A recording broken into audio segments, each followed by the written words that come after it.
de este hombre joven. Él pretendía agradar a Dios, creía que andaba muy bien. Él se creía quizás ser la última Coca-Cola en el desierto. Él decía, yo lo tengo todo, pero por si acaso algo me falta, porque yo tengo los mandamientos, los he guardado. ¿Sabe lo que dice la Biblia? Que todo aquel que pretendiera guardar los mandamientos de Moisés, la ley mosaica, guardar la ley, que era un código de unos 614 lineamientos o leyes que le fueron dadas al pueblo de Israel, pero que la religión, los fariseos añadieron muchísimas cosas para hacer más pesada la carga de los seguidores del fariseísmo. Entonces, todo aquel que quisiera guardar todo aquello y faltara en uno, ¿qué le pasaba? Caía. Se hacía culpable de todo, o sea, se colgaba, se caía ahí mismo. Entonces, a través de los mandamientos, este hombre no podía alcanzar la salvación. Tenía entonces esta gran necesidad. Ahora, yo quiero decirles que con esto, con que el Señor le dijera vende lo que tiene y entrégalo, no podemos tampoco tomarlo a la manera literal, porque a lo largo de la Biblia encontramos personajes que agradaron a Dios, pero que eran ricos. ¿Qué dice la Biblia acerca de Abraham? Que era riquísimo, riquísimo. O sea, riquísimo, entienda esto. Tenía millones, tenía posesiones, tenía muchos siervos, tenía muchos animales, tenía tierra. Abraham era riquísimo, pero la Biblia llama a Abraham como un amigo de Dios. Él agradaba a Dios. La Biblia habla también de otro hombre importante en el Antiguo Testamento. Habla acerca de Job. ¿Cómo era Job? Rico. Mira, hay un listado de posesiones ahí en su libro que dice que tenía miles de camellos, cabras, asnos, siervos, criados. Tenía muchísimas posesiones, pero era un hombre perfecto y recto, así lo señala la Biblia. Y era riquísimo también. O sea que si usted tiene posesiones, no quiera decir ahora, bueno, pues entonces tengo que salir de lo que tengo para agradar a Dios. No es esto. Ahora, tus riquezas, si la pone en la mano del Señor, si la pone en disposición de la gracia, de la obra del Señor, tu riqueza entonces se convierte en una bendición. Amén. Y eso es lo que realmente importa. No importa cuánto tiene, no importa que seas rico o pobre. Ahora lo que importa es qué tú haces con lo que tienes. Amén. Se benefician otros de ello, la obra del Señor se ensancha a través de lo que posees. Entonces, de esta manera, tus riquezas se convierten en tu bendición.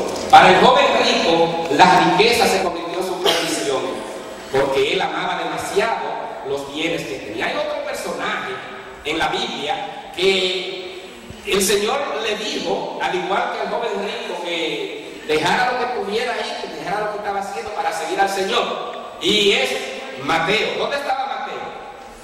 En el banco de los tributos. Era un hombre que manejaba recursos, era un hombre que cobraba de más, extorsionaba a la nación judía para favorecer a los romanos. Era un hombre que hacía mal uso de lo que tenía. Pero encontramos que cuando el Señor lo llama, dice la Biblia que dejándolo todo, le siguió. Dejándolo todo, le siguió. Ahora, pocas semanas después, encontramos a Mateo haciendo un banquete. Imagínense, un banquete, una gran fiesta. Ahí había de todo, había comida exquisita, donde él compra con su dinero y también invita a otros publicanos. Mateo lo había dejado todo, pero poco después lo encontramos haciendo un banquete también. O sea, había recursos económicos también, a pesar de que la Biblia dice que lo dejó todo. ¿Qué fue lo que dejó? Todo aquello que le impedía. Entiéndase esto, dejarlo todo implica todo lo que te impide agradar a Dios. Pero hay personas que lo han entendido mal, y durante la Edad Media en Europa surge una orden religiosa llamado los mendicantes. ¿Saben lo que eran los mendicantes? Eran personas que hacían votos de pobreza. Y ellos salían de todas sus riquezas, porque ellos entendían que para agradar a Dios había que ser pobre. Entendían estos asuntos de manera literal. Y salían entonces a vivir de la mendicidad, a vivir del favor de la gente. Tenían posesiones, tenían tierras, tenían riquezas, pero ellos preferían salir de todo esto porque ellos entendían que la riqueza es un estorbo, porque un rico no puede salvarse. Es aquel que confía más en las riquezas que en Dios. Aquel que confía en como tenían los hebreos, los antiguos pueblos paganos. Tenían dioses para todo. Y tenían entonces incluso a un dios de la riqueza que se llamaba Mamón, dios de las riquezas.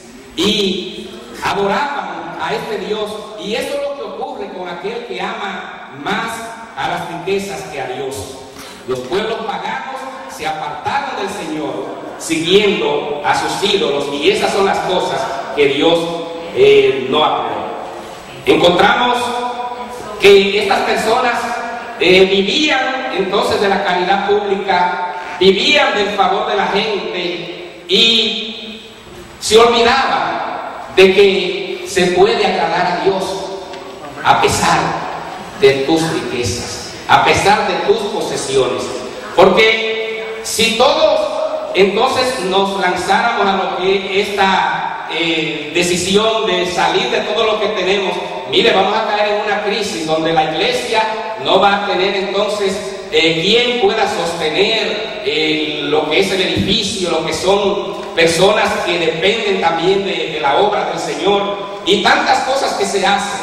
Pero necesitamos entonces también los recursos. Hay que ser equilibrado en las cosas, no tomarlo de manera tan literal. Eso fue lo que ocurrió con estos que decidieron tomar esa línea de hacerse mendigos, creyendo que ser pobre mendigo es lo que a Dios agrada. Y también interpretaron mal otros cuando también toman otra orden religiosa, y en los años 60, final de los años 60, surge una orden de sacerdotes que propugnan por un movimiento que adquirió mucha fuerza en Latinoamérica llamado la teología de la liberación, porque ellos entendían que cuando Dios decía bienaventurados los pobres, se quedaban ahí.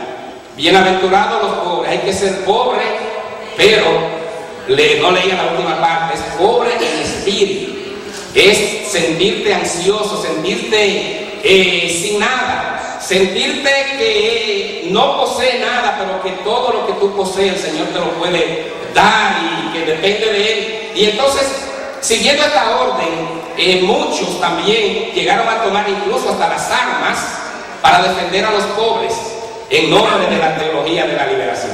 Entonces hay muchas creencias que quizás tenían buenas intenciones, pero no las buenas intenciones te van a llevar a agradar a Dios. Hay cosas que podemos hacer con buenas intenciones, hay cosas que son legales.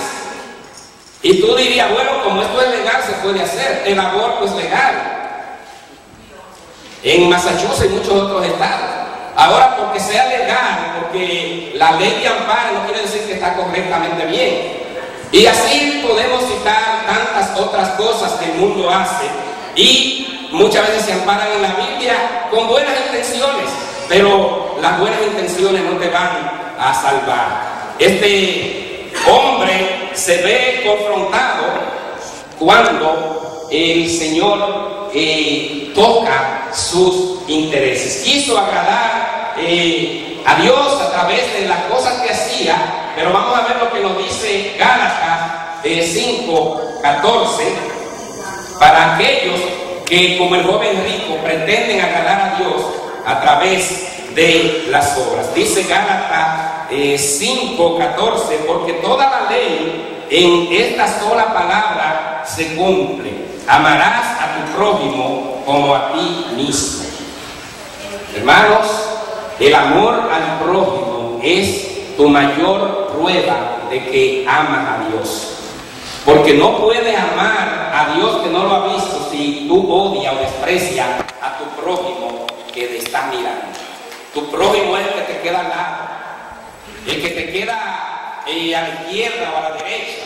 Ese es tu prójimo. Mira hacia tu derecha. Tú eres mi prójimo. Tú eres mi prójimo. Tú eres mi prójimo. Tú eres mi prójimo. Entonces, hermano, a esa persona que usted le dijo, tú eres mi prójimo, ¿cuál es tu deber? Amar a esa persona. Amar a esa persona. Entonces, esa es la prueba de fidelidad a Dios. Aquel que quiere cumplir la ley de Dios, entonces ha de basarse en este punto, porque toda palabra se cumple aquí. Amarás a tu prójimo como a ti mismo. Y hay otro versículo en la Biblia acerca que confronta a aquel joven rico cuando él quiso alcanzar la salvación, pretendió alcanzar la gloria de Dios, la gracia de Dios, para ser así bien visto no solamente por Dios sino por los hombres, y él lo hace usando un medio de salvación totalmente equivocado.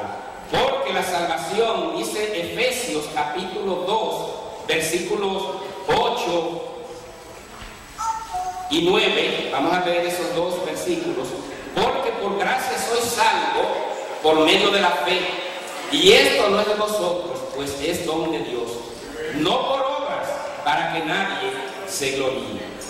El joven rico pretendió agradar a Dios guardando los mandamientos. Él dijo, todo esto lo he guardado, todo esto lo sé, pero le faltaba lo más importante de la ley. ¿Qué es lo más importante de la ley? Amar a tu prójimo. Cuando el Señor le dice, vende lo que tiene y dalo a los pobres, demostró no tener amor por el prójimo. Y esto reprobó entonces la entrevista, la pregunta que el Señor estaba haciendo a este hombre joven rico. Porque no es por obras. ¿Qué significa eso? Usted no puede hacer nada para ganarse la salvación. La salvación es un regalo de Dios. La salvación es un don de Dios, un regalo de Dios. No por obra, para que nadie se gloríe. ¿Qué pasaría si la gente comenzara, o que si Dios declarara que la salvación viene por obra? Entonces la gente comenzaría a envanecerse, a decir, bueno, yo le regalé un carro a mi amigo fulano de tal. Yo le regalé una compra a una familia necesitada. Yo estuve visitando a un enfermo y le di X cantidad de dinero, se lo puse en su bolsillo. Entonces la gente dirá, oh, pero qué tremendo hombre, qué tremenda mujer eres tú. ¿Qué dadivoso? Pues tú tienes la salvación ganada. La salvación no se gana, la salvación se da. No por obras, para que nadie se gloríe. Porque de ser así, la gente comenzaría a vivir entonces proclamando las cosas que hace. Y el Señor nos dice que la salvación viene por pura gracia, no por obra, para que no te envanezca. Ahora, hay otro aspecto que el Señor le pidió a este joven que guardara o que hiciera, y es que después de hacer esto, que también tomara la cruz, que tomara la cruz. Vamos a ver lo que el Señor sigue encomendándole. Amén.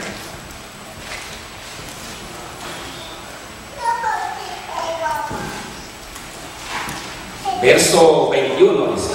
Correcto. Dice, vende lo que tiene y dalo a los pobres, y tendrás tesoro en el cielo. Y ven, sígueme, ¿haciendo qué? Tomando tu cruz. Ahora, hay una cruz que debemos tomar. Amén. Tomar la cruz no implica moverte con una cruz en el pecho y decir, yo tengo la cruz como representación, yo tengo la cruz que me guía, La cruz es un símbolo del martirio del Señor. Ahora, tomar la cruz es vivir un evangelio cruciforme. ¿Qué significa esto? Una vida cruciforme implica una cruz, la forma de la cruz. Y si miramos una cruz, ¿qué es lo que tiene una cruz? Un palo hacia arriba y un palo cruzado. ¿Cuál es el más largo de los dos? El que va hacia arriba es el más largo. El que va hacia los lados es el más corto. Ahora, el palo que va hacia arriba va apuntando hacia el cielo, va apuntando hacia Dios. A mi prójimo. El palo que marca hacia los lados de manera horizontal va señalando a tu prójimo. Entonces, es por eso que podemos entender por qué el Señor le dice al joven rico: vende lo que tiene y dalo a los pobres y tendrás tesoro del cielo. Ahora, toma tu cruz. Toma tu cruz. Porque cada uno de nosotros, Carmen me está señalando una cruz allá, ¿verdad? Esto es una cruz, o sea,